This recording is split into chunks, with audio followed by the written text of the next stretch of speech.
ఆదికాండము 7వ అధ్యాయము 1 నుంచి 24 వచనములు ఈ విధముగా వ్రాయబడి ఉన్నవి. యెహోవా, ఈ తరము వారిలో నీవే నా ఎదుట నీతిమంతుడవై ఉండుట చూచితిని గనుక నీవును నీ ఇంటివారును ఓడలో ప్రవేశించుడి. పవిత్ర జంతువులలో ప్రతి జాతి పోతులు 7, పెంటులు 7, పవిత్రములు కాని జంతువులలో ప్రతి జాతి పోతును పెంటుయు 2, ఆకాశ పక్షులలో ప్రతి జాతి మగవి 7, ఆడవి 7, నీవు భూమి అంతటి మీద సంతతిని జీవముతో కాపాడునట్లు నీ యొద్ద ఉంచుకొనుము.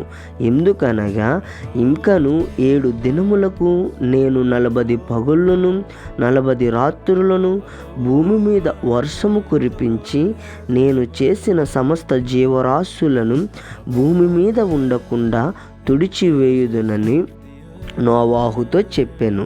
తనకు యెహోవా ఆజ్ఞాపించిన ప్రకారము నోవాహు యావత్తు చేసెను. ఆ జల ప్రవాహము భూమి మీదికి వచ్చినప్పుడు నోవాహు 600 ఏండ్లవాడు. అప్పుడు నోవాహును అతనితో కూడా అతని కుమారులను అతని భార్యయు అతని కోడండ్రను ఆ ప్రవాహ జలములను తప్పించుకొనుటకై ఆ ఓడలో ప్రవేశించిరి. దేవుడు నోవాహునకు ఆజ్ఞాపించిన ప్రకారము పవిత్ర జంతువులలోను అపవిత్ర జంతువులలోను పక్షులలోను నేలను ప్రాకు వాటన్నిటిలోను మగది ఆడది జత జతలుగా ఓడలోనున్న నోవాహునొద్దకు చేరెను.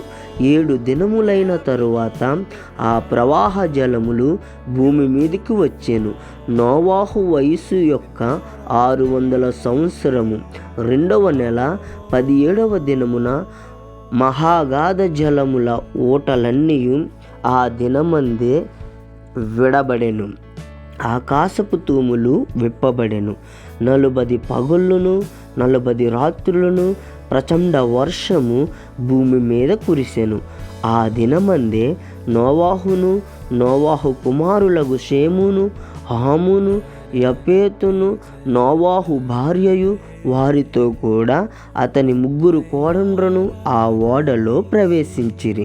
వీరే కాదు, ఆయా జాతుల ప్రకారము ప్రతి మృగమును, ఆయా జాతుల ప్రకారము ప్రతి పశువును, ఆయా జాతుల ప్రకారము నేల మీద పురాకు ప్రతి పురుగును, ఆయా జాతుల ప్రకారము ప్రతి పక్షియు, నానా విధములైన రెక్కలు గల ప్రతి పిట్టయు ప్రవేశించెను.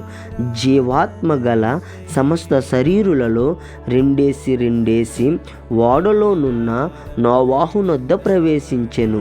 ప్రవేశించినవన్నీయు దేవుడు అతనికి ఆజ్ఞాపించిన ప్రకారము సమస్త శరీరులలో మగదియు ఆడదియు ప్రవేశించెను. అప్పుడు యెహోవా ఓడలో అతని మూసివేసెను. ఆ జల ప్రవాహము 40 దినములు భూమి మీద నుండగా జలములు విస్తరించి ఓడను తేలచేసినందున అది భూమి మీద నుండి పైకి లేచెను. జలములు భూమి మీద ప్రచండముగా ప్రబలి మిక్కిలి విస్తరించినప్పుడు ఓడ నీళ్ళ మీద నడిచెను. ఆ ప్రచండ జలములు భూమి మీద అత్యధికముగా ప్రబలినందున ఆకాశమంతటి క్రిందనున్న గొప్ప పర్వతములన్నీ మునిగిపోయెను. 15 మూరల ఎత్తున నీళ్లు ప్రచండముగా ప్రబలెను గనుక పర్వతములను మునిగిపోయెను. అప్పుడు పక్షులేమి, పశువులేమి, మృగములేమి, భూమి మీద ప్రాకు పురుగులేమి, భూమి మీద సంచరించు సమస్త శరీరులేమి, సమస్త నరులేమి చచ్చిపోయిరి. పొడి నేల మీదనున్న వాటన్నిటిలోనూ నాసికారంధ్రములలో జీవాత్మ సంబంధమైన ఊపిరి గలవన్నీయు చనిపోయాను. నరులతో కూడా పశువులను పురుగులను ఆకాశ పక్షులను నేల మీదనున్న జీవరాశులన్నీ తుడిచివేయబడెను. అవి భూమి మీద నుండకుండా తుడిచివేయబడెను. నోవాహును అతనితో కూడా ఆ ఓడలోనున్నవన్నీ మాత్రము మిగిలియుండెను. 150 దినముల వరకు నీళ్లు భూమి మీద ప్రచండముగా ప్రబలెను.